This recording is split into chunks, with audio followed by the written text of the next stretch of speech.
নমস্কার, দেখছেন Kolkata TV. Good morning Kolkata নিয়ে আমি সুদীপ্ত রয়েছি আপনাদের সঙ্গে। সুদীপ্তর সঙ্গে রয়েছে আমি জহিতা। বসিরহাটে তৃণমূল কর্মীকে গুলি করার ঘটনায় গ্রেপ্তার এক। আলতাফ মালিকে গুলি করার ঘটনায় গ্রেপ্তার হয়েছে জিয়ারুল গাজী। জিয়ারুল গাজীকে গ্রেপ্তার করে বসিরহাট থানার পুলিশ। মূল অভিযুক্ত আয়ুব গাজী সহ 4 জনের নামে অভিযোগ দায়ের। জিয়ারুলকে আজ বসিরহাট মহকুমা আদালতে পেশ করা হবে। আপনারা জানেন বসিরহাটে যে ব্যক্তিকে খুন করা হয়েছিল, এবার অভিযুক্তকে গ্রেপ্তার করা হয়েছে। অভিযুক্ত আয়ুব গাজী সহ 4 জনের নাম উঠে এসেছে। আপনাদের আরও একবার জানিয়ে রাখি, বসিরহাটের যে একজনকে খুন করা হয়েছিল এই আলতাফ মালিকে গুলি করার ঘটনায় গ্রেপ্তার জিয়ারুল গাজী। বিস্তারিত জানবো, আমাদের সঙ্গে রয়েছেন আমাদের প্রতিনিধি সঞ্জিত চক্রবর্তী। সঞ্জিত, ঠিক কি জানতে পারছো? দেখো, এই বসিরহাটের পিভা অঞ্চলে গুলিকাণ্ডে অর্থাৎ তৃণমূল কর্মী গুলিকাণ্ডে কিন্তু 24 ঘন্টার মানে পুলিশের জালে কিন্তু মূল অভিযুক্ত এই জিয়ারুল গাজী। এই জিয়ারুল গাজী সহ আয়ুব গাজী সহ 4 জনের বিরুদ্ধে ইতিমধ্যে বসিরহাট থানায় কিন্তু আক্রান্তের পরিবার তারা অভিযোগ করেছিল এবং তাকে পরিকল্পনা করে খুনের চেষ্টা করেছিল। ইতিমধ্যে সেই সিসিটিভি ফুটেজ প্রকাশ্যে আসতেই কিন্তু দেখা যায় এই জিয়ারুল গাজী আয়ুব গাজীর বিরুদ্ধে অভিযোগ।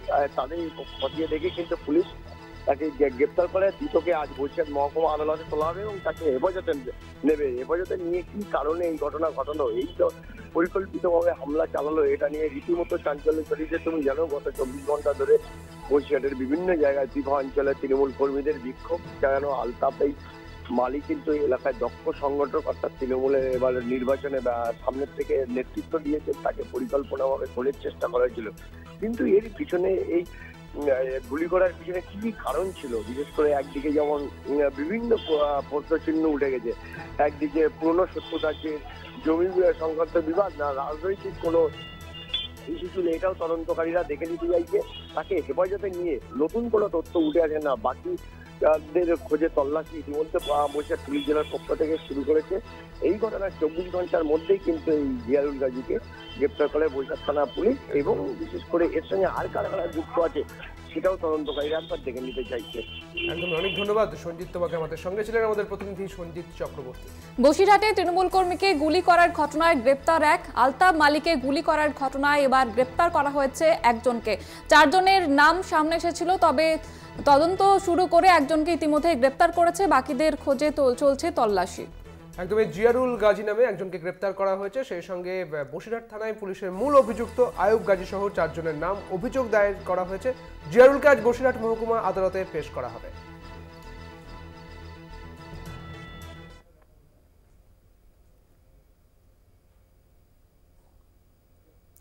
চোখ রাখবো পরের খবরের দিকে। রাজভবনের সামনে ধর্নায় বসতে পুলিশ কমিশনারকে চিঠি শুভেন্দুর। জবাব পাইনি, তৃণমূলকে অনুমতি দেওয়া হলে আমাদের কেন নয়?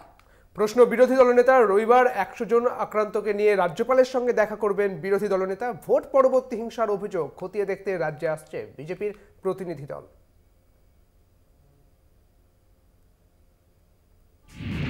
শুভেন্দুর হাতিয়া রাজভবন। আমি আমার অফিস থেকে মহামান্য রাজ্যপালের অফিসে জানিয়েছি আগামীকাল তিনি যদি সেকেন্ড হাফে কোনো টাইম নির্দিষ্ট করেন অ্যাজ পার হিজ কনভিনিয়েন্ট, তাহলে আমি 100 জন ভিকটিমকে নিয়ে ওনার সঙ্গে মিটব। ভোটে হেরে কৌশলী শুভেন্দু অধিকারী দলের শীর্ষ নেতৃত্বের বৈঠকে না থেকে গেলেন কোচবিহারে। শুভেন্দুর নতুন এজেন্ডা ভোট পরবর্তী রাজনৈতিক অশান্তি। আন্দোলনের ঝাঁজ বাড়াতে তৃণমূলের দেখানো পথেই হাঁটতে চাইছে বিজেপি। রাজভবনের সামনে ধর্নায় বসতে চাইছেন শুভেন্দু অধিকারী। ধর্নায় বসার অনুমতি চেয়ে চিঠি লিখেছেন কলকাতা পুলিশ কমিশনারকে। যেখানে গতবার তৃণমূল কংগ্রেসকে ধর্না দেওয়ার জন্য 5 দিন অ্যালাউ করেছিল কলকাতা পুলিশ, সেই রাজভবনের গেটে আমি কলকাতা পুলিশের কমিশনারকে পরশুদিন চিঠি দিয়েছি। বিরোধী দলনেতা এবং আক্রান্তরা 5 দিন আমরা ওখানে বসবো। সেখানে এখনো পর্যন্ত সিপি কোনো রেসপন্স করেননি। আমি মঙ্গলবার দিন আবার রিমাইন্ডার দেবো ঠিক করেছি। কলকাতা পুলিশকে অনুমতি দেবে? শুভেন্দুর এই কৌশলকে কিভাবে দেখছে তৃণমূল? কাকের খুব শখ হয়েছিল ময়ূর হওয়ার জন্য, ওই জন্য কাক নিজের গায়ে ময়ূরের পালক লাগিয়েছিল। কাক নিজের গায়ে ময়ূরের পালক লাগিয়ে চেষ্টা করেছিল ময়ূর সাজা, কিন্তু তার পাশে যখন একটা কাক ডেকে উঠেছিল কাকা করে, তখন সেই কাকটা অভ্যাসবশত কাকা করে ডেকে উঠেছিল, ধরা পড়ে গেছিল যে ময়ূর না, ও কাক। আমাদের এখানে রাজনৈতিক কাক শুভেন্দু অধিকারীর শখ হয়েছে অভিষেক ব্যানার্জিকে নকল করে ময়ূর হওয়ার। ওর পদ বাঁচানোর জন্য এই নাটক, এই সপ্তাহ নাটকে চিরে ভিজবে না। আমি যা খবর পাচ্ছি উপর মহলে ঝাড় খেয়েছে, দিল্লির নেতারা ওকে অ্যাপয়েন্টমেন্ট দিচ্ছেন না। তাই জন্য ময়ূর পুচ্ছ কাক শখ হয়েছে ময়ূর হওয়ার, বাংলার মানুষ ওর চরিত্র জেনে গিয়েছে, ওই জন্য 18 থেকে 12 করে দিয়েছে। আপটিবার 400 পান না, 440 ভোল্টের ঠেকা দিয়েছে। ওই জন্য শুভেন্দু অধিকারীকে এই ধরনের সস্তা নাটক করে টিকতে হবে। এই নাটক আর বেশি দিন চলবে। বৃহস্পতিবার ভোট পরবর্তী হিংসার নালিশ জানাতে রাজভবনে যান শুভেন্দু অধিকারী। প্রায় 200 আক্রান্তকে সঙ্গে নিয়ে রাজভবনে ঢোকার আগে শুভেন্দুকে আটকায় পুলিশ। মামলা গড়ায় কলকাতা হাইকোর্টে। আদালত শর্ত সাপেক্ষে রাজভবনে যাওয়ার অনুমতি দেয়। যেহেতু মহামান্য রাজ্যপাল মহোদয়ের লিখিত অনুমোদন আছে এবং 144-এর নামে এখানে আটকানো যায় না, আমরা মিছিল করে যাইনি, সবাই গাড়িতে ছিল। গতকাল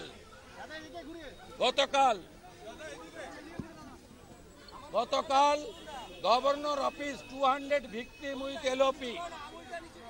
They written allowed us, but under the leadership of Mirat Khalid না কে আছে জানি না, ওর নামটা আমি উচ্চারণ করতে পারি না, ওনার নেতৃত্বে বিনীত গোয়েলের নির্দেশে, মমতা ব্যানার্জির নির্দেশে আমাদের আটকানো হয়েছে। রাজভবন নবান্ন সংঘাত। এই পরিস্থিতিতেই রাজভবন নবান্ন সংঘাত তুঙ্গে পৌঁছয়। কেন আক্রান্তদের রাজভবনে ঢুকতে বাধা, এই প্রশ্ন তুলে কড়া বার্তা দেয় রাজভবন। রাজ্যপালের 3 সিদ্ধান্তের কথা জানানো হয়। আক্রান্তরা রাজভবনে পৌঁছে রাজ্যপালের সঙ্গে সাক্ষাৎ করতে পারবেন। তার আগে পুলিশ মন্ত্রী রাজ্যপালের সঙ্গে দেখা করতে পারবেন না। রাজভবনে নিযুক্ত সমস্ত পুলিশ আধিকারিককে বদলি করা হবে। নির্বাচনে মানুষের রায়ের পরও এই ঔদ্ধত্য তারা পুনরায় দেখাচ্ছে। যে রাজ্যপালের বিরুদ্ধে গুরুতর অভিযোগ আছে, রাজ্যের মহিলারা করেছে, সেখানে এই আস্পর্ধা তারা পায় কোথা থেকে? সেই পুনরায় রাজভবন, সেই পুনরায় কোর্ট ভিত্তিক এবং মিডিয়ার একাংশ, মানে বিজেপি যতক্ষণ না শূন্য হবে ততক্ষণ এর কোনো মীমাংসা হবে বলে আমার মনে হয় না। এই রাজনৈতিক চাপানোতরের মধ্যেই ভোট পরবর্তী হিংসার অভিযোগ খতিয়ে দেখতে রাজ্যে আসছে বিজেপির 4 সদস্যের প্রতিনিধি দল। কলকাতা টিভি। গুড মর্নিং কলকাতায় এখন সময় একটি ছোট্ট বিরতির। ফিরছি বিরতির পর, সঙ্গে থাকুন। ফিরে এলাম বিরতির পর। কয়েক ঘন্টার ব্যবধানে কলকাতার মির্জা গালিব স্ট্রিট এবং বেলঘড়িয়ায় শুট আউট। বেলঘড়িয়াতে ব্যবসায়ীর গাড়ি লক্ষ্য করে গুলি বৃষ্টি চলে। অল্পের জন্য বেঁচে যান ওই ব্যবসায়ী। মির্জা গালিব স্ট্রিটে গুলিকাণ্ডে আটক 3। প্রতিবেশী রাজ্য থেকে দুষ্কৃতীরা বাংলায় ঢুকেছে, বিস্ফোরক দাবি ফিরাতের। ভর দুপুরে খাস বেলঘড়িয়ার রথতলা মোড়ে শুট আউট। আগরপাড়ার বাসিন্দা ব্যবসায়ী অজয় মণ্ডলের গাড়ি লক্ষ্য করে কমপক্ষে 8 রাউন্ড গুলি চালায় দুষ্কৃতীরা।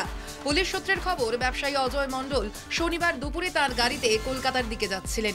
সেই সময় রথতলা মোড়ে তার গাড়ি লক্ষ্য করে গুলি চালায় দুষ্কৃতীরা। বাইকে চেপে এসে গুলি চালায় দুষ্কৃতীরা। অল্পের জন্য ব্যবসায়ীর গায়ে গুলি লাগেনি। খবর পেয়ে ঘটনাস্থলে পৌঁছয় বেলঘড়িয়া থানার পুলিশ।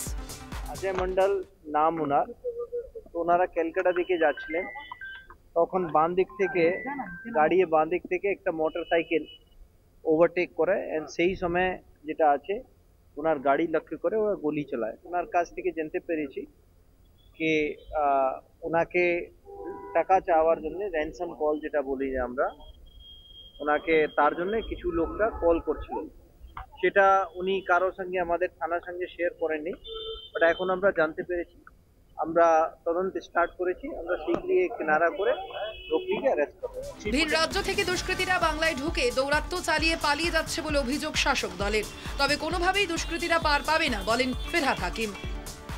ভিন রাজ্যের মস্তানরা, মানে ক্রিমিনালরা, তাদের এখানে ঢোকানো হচ্ছে এবং তারা এখানে এই রকম অরাজকতার সৃষ্টি করছে।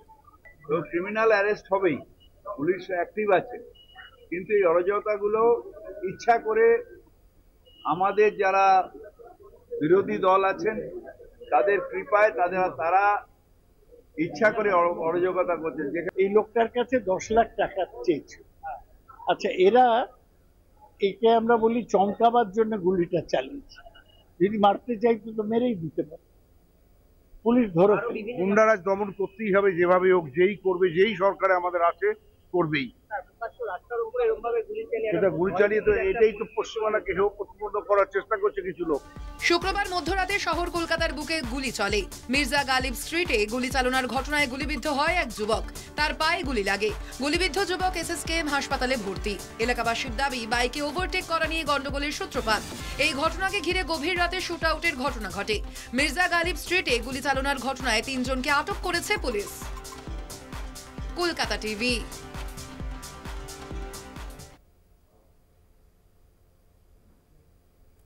রাজ্যে ভোট পরবর্তী হিংসার অভিযোগ, বাংলায় 4 সদস্যের প্রতিনিধি দল পাঠাচ্ছে বিজেপি। পশ্চিমবঙ্গ ছাড়া সব জায়গায় শান্তিতেই ভোট হয়েছে। 2021-এও একই ছবি দেখেছিলাম, মুখ্যমন্ত্রী নীরব। প্রেস বিবৃতিতে গেরুয়া শিবির এমনটাই বলেছে।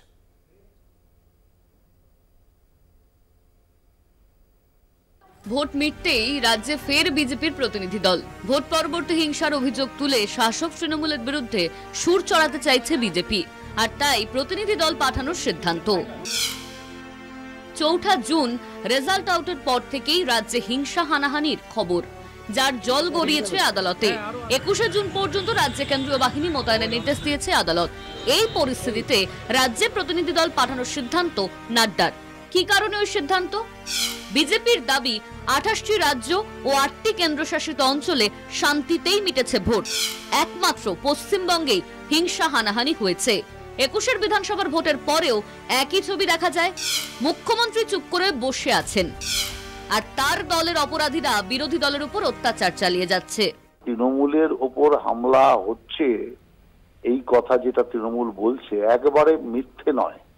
তৃণমূলের ওপর হামলা হচ্ছে কারা? তৃণমূলের পয়সা খাওয়া খাওয়ি, এলাকার দল দখলের লড়াই, গোষ্ঠী দ্বন্দ্বের কারণে হচ্ছে। বিজেপির প্রতিনিধি দলে রয়েছেন বিপ্লব কুমার দেব, রবিশঙ্কর প্রসাদ, ব্রিজলাল ও কবিতা পতিদার। শুধুমাত্র ভোট পরবর্তী হিংসা, এই ভোটের আগে কোন কোন এলাকাতে বিজেপির কর্মীরা তৃণমূল কর্মীদেরকে জোটবদ্ধ হয়ে কোথাও বামপন্থীদের সাথে, কোথাও কংগ্রেসীদের সাথে মারার পরিকল্পনা করেছে। বেশ কিছু জায়গায় আমাদের কর্মীরা আক্রান্ত হয়েছে, বেশ কিছু জায়গায় ভোটের রেজাল্ট পর তারা নিজেদেরকে সংযত করেছে। তো সুতরাং প্ররোচনা বারংবার আমরা দেখেছি এই বামপন্থী এবং বিজেপি কর্মীদের পক্ষ থেকে এসছে। তো এইটার দায় যদি তারা না নেয়, তাহলে শুধুমাত্র ভোট পরবর্তী হিংসা বললে হবে না, এর সার্বিক দায় নিতে হবে। লোকসভা ভোটে বাংলায় পর্যুদস্ত হয়েছে বিজেপি। ভরাডুবির পরও গোটা ভোট পর্বে তৃণমূলের উপর লাগাতার হুমকির অভিযোগ বিজেপির বিরুদ্ধে। এরই মাঝে পাল্টা অভিযোগ খতিয়ে দেখতে রাজ্যে আসছে বিজেপির প্রতিনিধি দল। তবে কবে আসছে প্রতিনিধি দল তা অবশ্য এখনো জানানো হয়নি। Kolkata TV.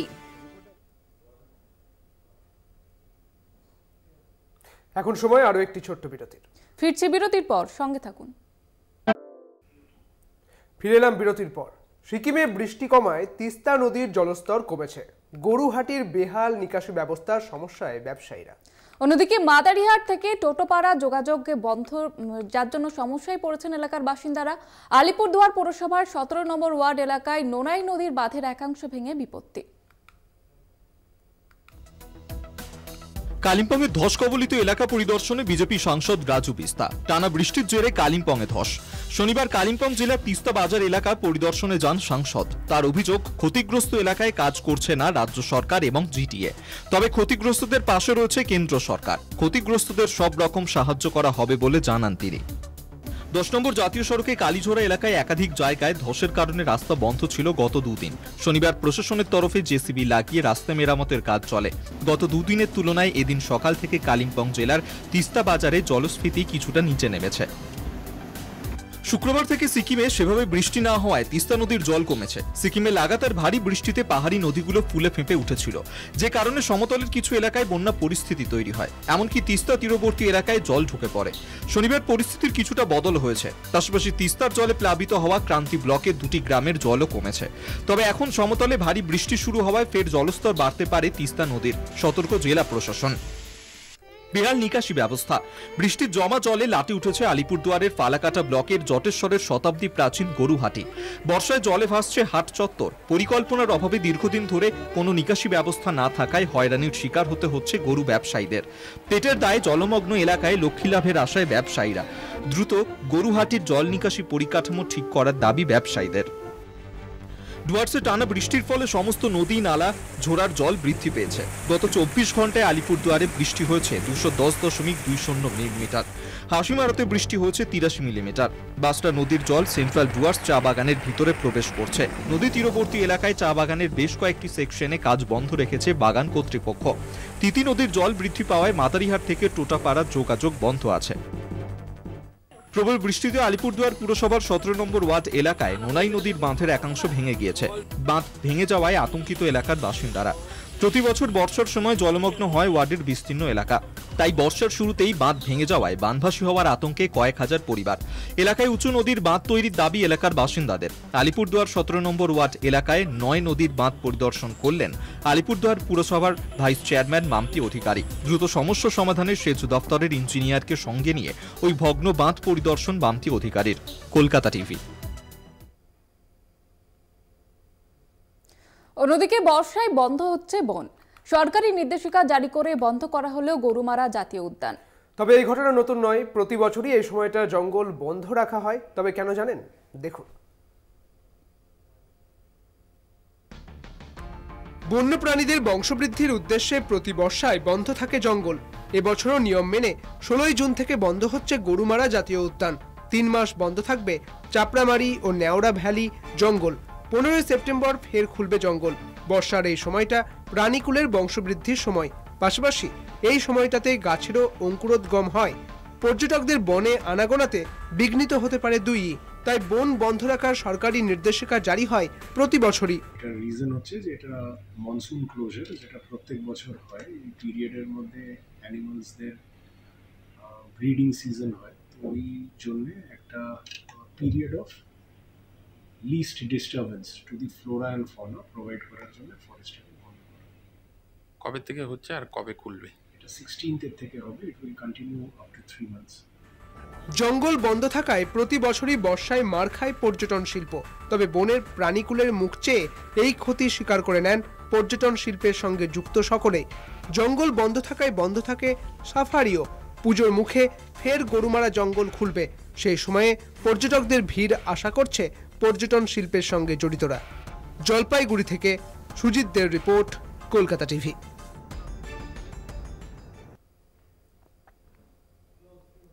Good morning Kolkata, আজ এই পর্যন্তই।